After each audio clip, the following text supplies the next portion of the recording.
তো গাইস, আমরা আজকে আমি পালু টিমের কাছে যে আজকে জিজ্ঞাসা করবো তাদের এক্সপিরিয়েন্স কি।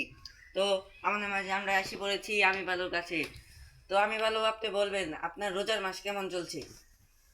প্রিয় দর্শক, যারা আমার ফলোয়ার আছেন, আমার ভিডিও দেখেন, তাদেরকে আমি আসসালামু আলাইকুম ওয়া রাহমাতুল্লাহি ওয়া বারাকাতুহু। আমি পালু, আমার একটা চ্যানেল আছে।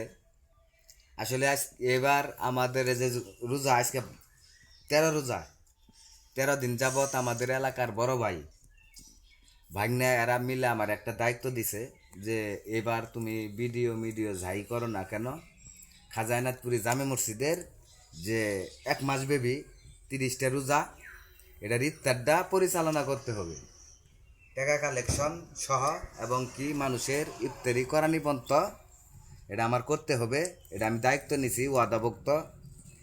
এজন্য বড় ভাইদের মুখের দিক তাকাইয়া চাইয়া, এলাকাবাসীর মুখের দিক তাকাইয়া আমি আসলে এই মনে করেন ভিডিওর জগতে যাইতে পারতাছি না। ভিডিও ভালো, রমজান মাস রহমতের মাস, বরকতের মাস, গুনাহ মাফের মাস। আল্লাহ সমস্ত 11 মাসের ফজিলত এই 1 মাসেই দিছে, এটা হলো রমজান মাস। সেজন্য আমি ভালো ভিডিও মধ্যে যাইতে পারতাছি না। আমার ঈদের পরে দেখবেন, ঈদের পরে ভিডিওর মধ্যে আসবো, ছবি দিব, সব কিছুই আপডেট হবো আবার নতুন করে। আমি পালু, হ্যাঁ, সবাই তার ঈদের পরে দেখবেন। এখন 2-4টা ছবি এনাদপুরের মসজিদের বা টিয়ের দেখাই। সবাই থাকবেন, সবাই ভালো থাকবেন, সুস্থ থাকবেন। সবাই আমাদের জন্য একটু দোয়া করবেন, আমরাই সবার জন্য একটু দোয়া করবো। সবাই সুস্থ থাকবেন, রাস্তাঘাট দেখে শুনে পার হবেন, নিজের শরীরের প্রতি যত্ন নেবেন। আল্লাহ হাফেজ।